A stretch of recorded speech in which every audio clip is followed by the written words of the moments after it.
سورہ مریم آیت نمبر 59 میں اللہ وحدہ لا شریک ارشاد فرماتا ہے فَخَلَفَ مِن بَعْدِهِمْ خَلْفٌ، اور ان کے بعد ان کی جگہ وہ ناخلف آئے، اَدَاعُوا الصَّلَاةَ، جنہوں نے نمازیں گنوائیں، وَاتَّبَعُوا الشَّهَوَاتِ، اور اپنی خواہشات کے پیچھے ہوئے، فَسَوْفَ يَلْقَوْنَ غَيًّا، تو وہ عن قریب دوزخ میں غی کا جنگل پائیں گے۔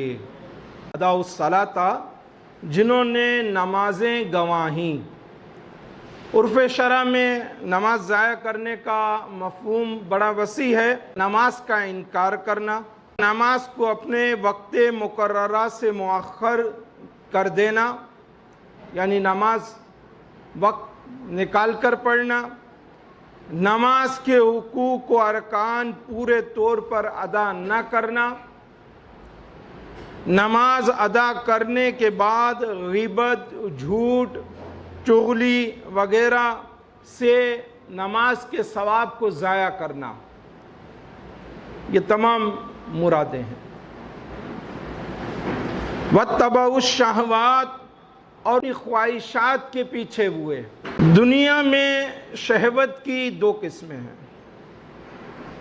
ایک شہوت صادقہ، خواہشات کی دو قسمیں ہیں، ایک شہوت صادقہ، دوسری شہوت کاذبہ۔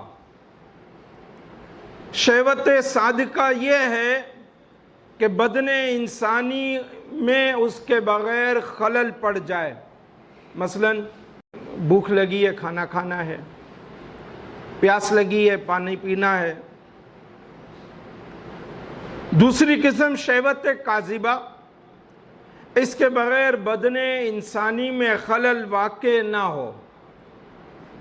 مثال کے طور پر بدکاری کا کسی کو شوق، آیت مبارکہ میں فَسَوْفَ يَلْقَوْنَ غَيًّا، تو وہ عن قریب دوزخ میں غی کا جنگل پائیں گے، یہ ارشاد ہوا۔ غیّہ دوزخ کی گرم ترین وادی، یہ وادی جہنم کے نچلے طبقے میں ہے۔ جہنم کی آگ اگر ٹھنڈی پڑنے لگے تو یہ وادی اس کو دوبارہ گرم کر دے گی۔ کافر اور نافرمان اس وادی میں گرائے جائیں گے، ڈالے جائیں گے۔ آیت کا مفہوم یہ ہے کہ انبیاء اکرام علیہ السلام کے بعد ان کی امتوں میں ایسے ناخلف آئے جنہوں نے اپنے نبیوں کا راستہ چھوڑ دیا، نمازوں کو ضائع کرنے لگے، بری خواہشات میں منہمک ہو گئے، شریعت کو پامال کرنے لگے۔ اسی طرح اس امت میں قرب قیامت میں وہ لوگ کثرت سے ہوں گے جو نمازوں کو ضائع کریں گے، بری خواہشات میں لگ جائیں گے۔ ان سب کا ٹھکانہ سب سے گرم ترین اور گہری وادی جسے غی کہا گیا وہ ہوگا۔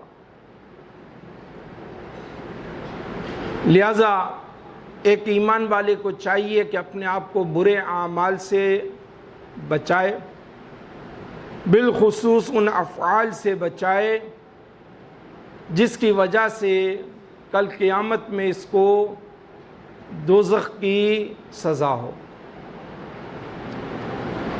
آیت پاک سے واضح ہے سلف صالحین کا طریقہ نہ چھوڑا جائے، بزرگان دین کے طریقے کو چھوڑ کر نیا طریقہ نہ نکالا جائے۔ اپنے سلف کے طریقے کو چھوڑ کر